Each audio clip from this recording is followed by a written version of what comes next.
성덕고등학교 좌측하고 하단이거든요.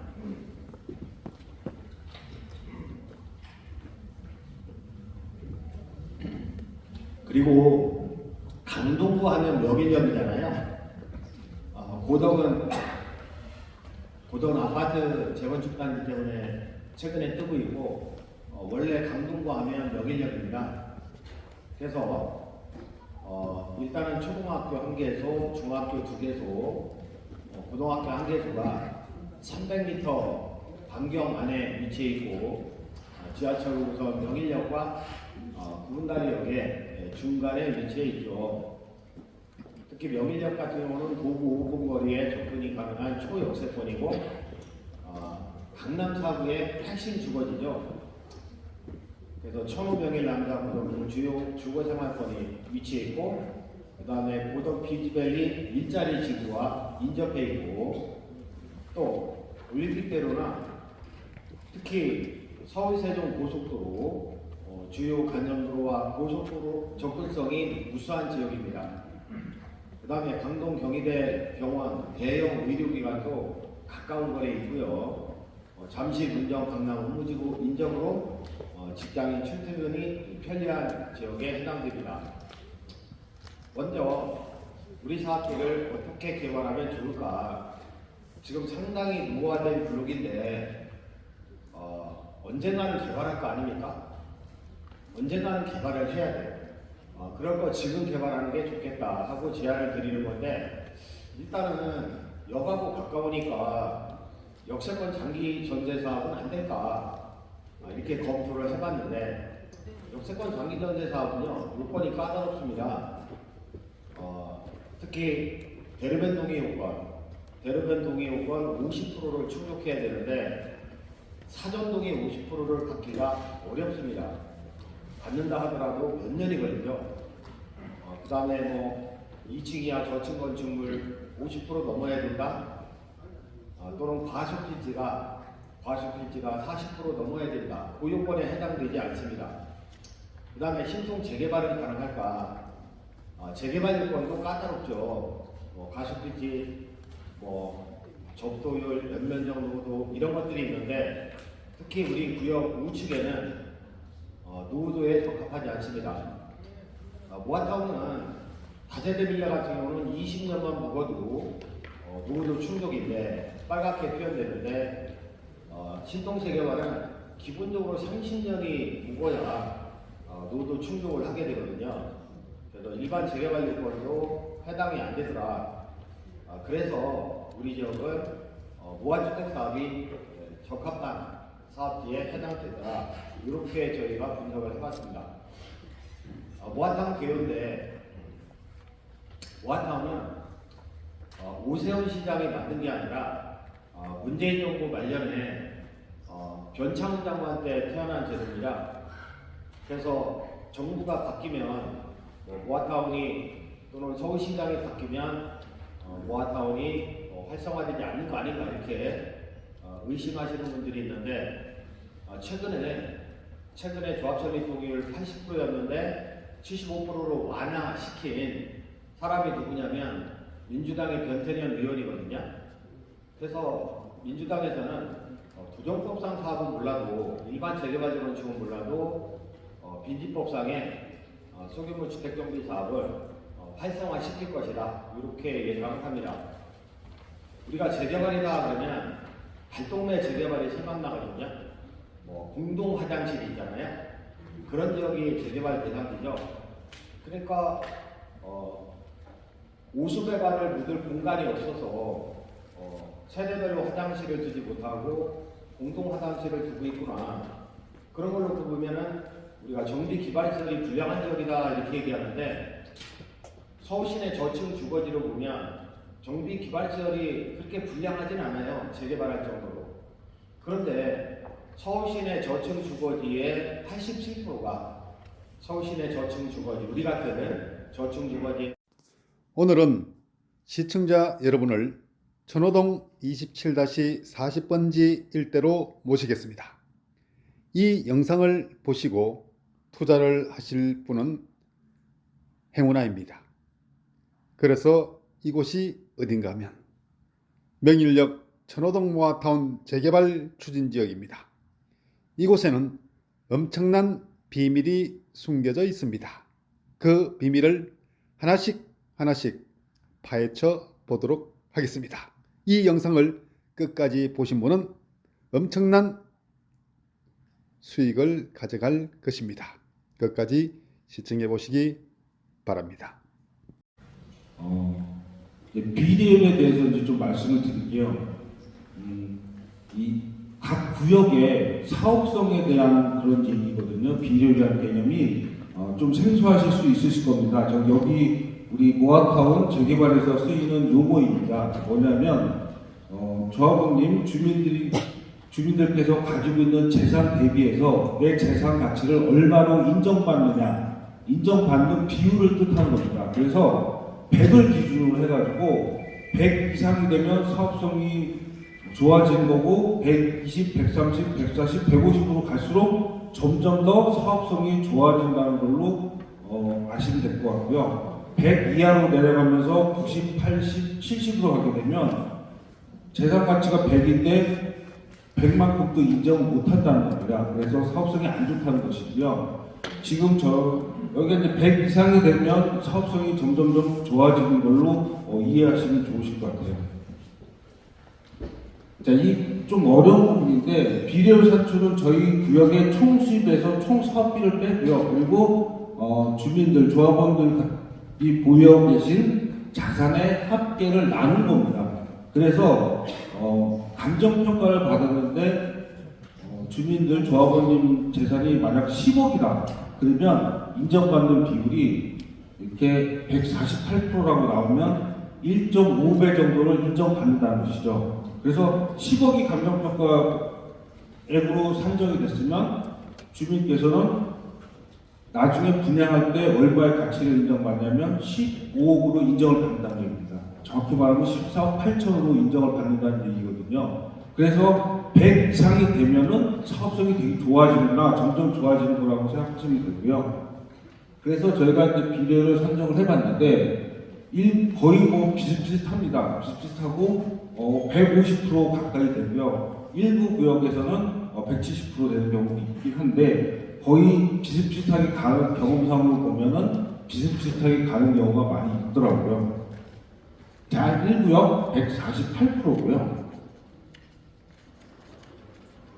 이 수입에서는 저희가 일반 분양을 평당 7,500으로 잡았고요. 조합원님께서는 일반 분양가의 80% 가격으로 살 수 있습니다. 즉 20% 할인된 가격으로 사시게 되는 거예요. 자, 그리고 공사비는 평당 850만 원으로 잡았습니다. 그래서 분양 매출로 보면 조합원 분양 매출, 일반 분양 매출, 그리고 임대아파트 매출, 발코니 확장 매출 이렇게 이어지고요. 이렇게 해서 구성이 됩니다. 비용은 주된 비용이 이제 공사비입니다. 한 70% 이상 직접 공사비, 간접 공사비로 이루어진 공사비이고 나머지 분양 홍보, 업무 영역비, 그리고 제일 금액이 많이 나가는 게 금융비용. 금융비용으로 들어가서 아까 비례율 산정할 때 보셨던 총 수입에서 총 비용을 뺀 이 산출 근거를 보여드리고 있는 거고요. 자, 이 구역은 마찬가지로 지구에서 이 구역은 171%가 나옵니다. 같은 분양가 7,500을 하고 당연히 조합원 분양가는 일반 분양가의 20% 할인된 가격으로 살 수 있게 되고요. 그래서 80% 적용이 됐습니다. 수입도 마찬가지로 조합원 분양 매출, 일반 분양 매출, 임대아파트 매출, 발코니 확장 매출로 이어지고요. 비용도 비슷한 규모가 됩니다. 자, 3구역 보여드릴게요. 3구역은 173%입니다. 마찬가지로 일반 분양 7,500, 조합원 분양은 일반 분양가의 80%, 그리고 평당 공사비는 동일하게 전 구역이 다 850만 원으로 산정했습니다. 자, 매출 조합원 분양 매출, 일반 분양 매출, 발권 확장 매출, 임대 아파트 매출 이렇게 이루어져 있고요. 비용도 공사비, 업무 요용비, 금융비용 이렇게 이어져 있습니다. 자, 4구역은 마찬가지로 보면 4구역은 145%. 자, 그래서 공통적으로 1, 2, 3, 4구역이 최소한 145, 150%고 조금 더 높은 거는 170% 정도입니다. 근데 이 차이가 그렇게 크지는 않다. 비례율만 가지고 산정하는 게 아니라 비례율이 낮더라도 평균 부담금은 비슷한 경우가 있습니다. 그래서 비례율에 너무 연연하지 않으셔도 되고요. 일단 그 하나의 지표이기 때문에 보여드리는 겁니다. 자, 넘어갈게요. 자, 우리 일반 분양가에 산정할 때 그 근거를 좀 말씀드릴게요. 자, 직접 공사비는 왜 840, 850을 했냐 하면 작년에 이렇게 730, 940, 1000만원, 770 이렇게 되어 있는 여러 가지 재개발, 재건축 아파트에 대한 그 평당 공사비가 있었는데요. 보니까 850 정도가 가능하더라. 그리고 저기 광진구에 있는 한양 아파트 재건축에 대한 부분도 저희보다 지금 작은 850보다 좀 낮게 실제로 계약이 체결이 되었기 때문에 약간 저희가 보수적으로 잡았다고 볼 수 있습니다. 그리고 이 주거환경연구원에서 건축공사비 조사를 하니 850으로 주로 공사를 하더라. 네, 이걸 적용했습니다.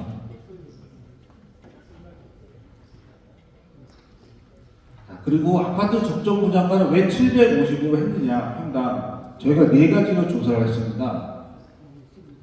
기입주, 입주 예정단지에 대한 부분에 대한 조사를 해서 적정 분양가 산정을 했고요. 인근 아파트, 준공연차, 역세권 관련해서 거기에 따른 아파트 분양가 시세 조사를 했고요. 여기 지하철역과의 거리에 따른 적정 분양가를 조사를 했고, 마지막으로 이제 분양 전문가, 지역 전문가, 공인중개사님에게 적정 분양가가 얼마인지 인터뷰를 했습니다. 그래서 요거 4개를 다 썸해서 만들어 놓은 분양가입니다. 자, 기입주 단지 총 3개 단지를 한번 봤는데요. 여기 잘 아시는 명일역의 솔메뉴 7,520이고요. 강동 롯데 패스퍼스트 6,600, 고덕그라시움 8,400. 비교를 해보니 7,524만 원이 나왔고요. 당 사업권 지하철역과의 거리로 관련해서 고정치를 저희가 적용을 해보니 7,600 정도 나왔습니다. 그리고 준공연차 관련해서 보정률을 적용을 했더니 8,300 정도가 잡혀 있고요. 그리고 인근에 이제 분양 전문가 공인중개사 대표님에게 인터뷰 해보니 7,500 정도가 적적하겠다라고 결과가 나왔습니다. 그래서 이 결과를 반영해서 저희도 사업성 분석하고 비례율 산정할 때 일반 분양가를 7,500으로 잡게 되었습니다. 자, 요거 4개를 다 써본 거를 이렇게 간략하게 보여드리려고 표를 제가 사업구역을 그려보고 따져본 결과입니다. 전체 사업 면적은 약 67,000제곱미터입니다. 4개 구역으로 분할해서 사업을 추진합니다. 그리고 아파트가 건축되었을 때는 2,400세대의 대단지 아파트가 되고요. 이곳은 바로 지하철 5호선 명일역 역세권 재개발 지역입니다. 그리고 깜짝 놀랄 것은 사업 비례율이 무려 최고 173%라는 겁니다. 자, 이렇게 사업 비율이 높다면 나의 자산 가치가 1.7배가 된다는 건데 10억이면 17억이 된다는 것. 와, 정말 놀라운 사업 비례율을 자랑하는 이런 곳에야말로 최고의 투자 지역이라고 할 수가 있을 것입니다. 자, 그렇다면 어떻게 된 영문인지 지금부터 자세히 살펴볼 수 있도록 하겠습니다. 자, 시청자 여러분께서 지금까지 천호동 22-15번지 모아타운 재개발 사업 설명회가 시작됐다는 소식을 전해드리면서 사업 비례율이 무려 최고 173%에 이른다는 것을 말씀드렸습니다. 정말 대단한 정말 괜찮은 투자 지역이라고 생각을 하는데요. 저는 사업 설명회가 막 시작된 지금 투자하면 가장 싸다고 생각합니다. 그런데 여러분께서는 얼마 정도면 투자할 수 있을까 잘 모르실 수 있습니다. 그리고 어떤 매물을 사면 좋을까 잘 모르실 수 있겠고요. 또한 좀 더 자세한 사업 내막에 대해서 모르실 수 있습니다. 그 궁금증을 부동산 대령이 다 해결해 드리겠습니다. 상담 전화 주시고 방문해 주시면 제가 다 해결해 드리겠습니다. 기다리겠습니다. 그리고 투자와 관련해서 제가 말씀드릴 사항이 있는데요. 오늘 아침에도 갭 투자 7천만원, 9천만원 보고 투자하시려고 왔다가 어쩔 수 없이 그냥 돌아가신 분들이 있습니다. 왜냐하면 그런 물건들 이미 계약됐습니다. 자, 그런 물건들은 계약 완료됐어요. 이제는 갭 투자 1억 3천만원, 1억 5천만원이 가장 쌉니다. 이것도 금방 소진될 것 같아요. 그래서 지금 투자하는 게 가장 싸다고 생각합니다. 그리고 제가 말씀드렸듯이 자, 지금 4억짜리를 사면 연말까지 약 2억 정도는 오를 것으로 제가 장담할 수 있습니다. 그것은 제가 재개발 전문가로서 여러 가지 정황을 고려해 보면 충분히 가능할 것으로 보입니다. 그걸 믿고 투자하시면 큰 수익을 얻을 수 있을 것입니다. 믿고 투자하세요. 믿는 자에게 복이 있다고 성경에 말씀하셨습니다. 지금까지 부동산 대령한 남자 TV를 시청해 주셔서 감사합니다. 구독과 좋아요는 당신의 사랑입니다.